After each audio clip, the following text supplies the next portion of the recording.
one of my kind of prime tenets is that, right, that motivation's not, it's not real. We don't have motivation, we have momentum. Because motivation is an extremely fickle friend, let's face it. Sometimes it turns up in the morning, kicks us out of bed, sends us off to the gym, and we've already, you know, done a 3-hour workout before we've totally prepped our meals and we're ready to go, and we go out and have an absolutely amazing work day. And then some days it ghosts us for about 6 months and just doesn't turn up whatsoever. It's too fickle. Whereas momentum is something that we do have. Now, we don't ever think that we're motivated to sit on the couch and watch Netflix and eat pizza, but believe me, sometimes I'm very motivated to do those things. Now, momentum moves up and down. And the difficulty of the things that we have to do, it's like sort of like, you know, an old school sort of pulley mechanism, like an old school scale. As the momentum comes down, the respective difficulty of the tasks we have to do move up.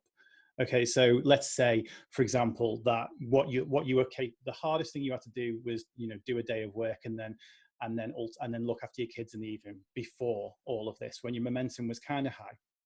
And now this all happens. Momentum relies on routine. Our routines have been completely and utterly shot right now. So when that momentum comes down, the difficulty of that goes up, but the difficulty of things like brushing your teeth, having a shower, getting out of bed, these things all start to creep up.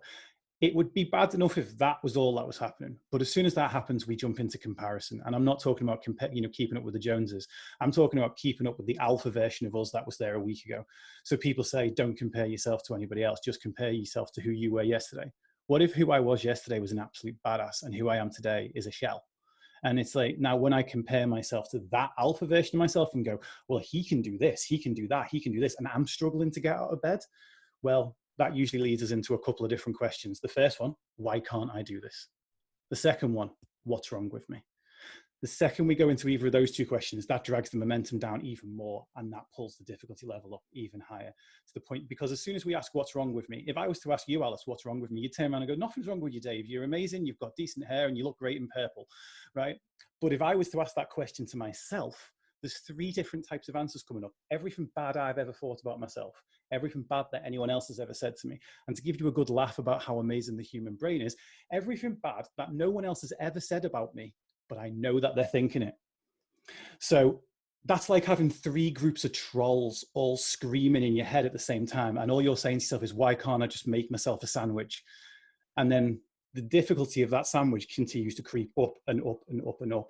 And the trick to it really is to take baby steps. Something I call baby steps in happy dancers is that we don't try and achieve what alpha me could achieve the other day, because that's not fair. It's not fair to compare that to the best version of you. So we start small. We go, what am I capable of right now? What's just a little bit outside of my comfort zone right now? And the reason I say about baby steps is because when a baby's learning to walk, we know they're not going to get across the whole floor. We know they're not going to they're not going to cross it on the first go, right? But we don't turn around to that kid, run up as it's about to take its first step, sweep its feet out from underneath it and say, don't bother doing that until you can do the whole thing. But we do that to ourselves whenever we're trying to do something. And there's also, if the kid made 5 steps on day 1 and on day 2, it made 3 steps. It's like, we wouldn't turn around and go, oh, you're such a loser. You only made 3 steps today. But we do that to ourselves because we know what that would do to that child, but we do it to ourselves.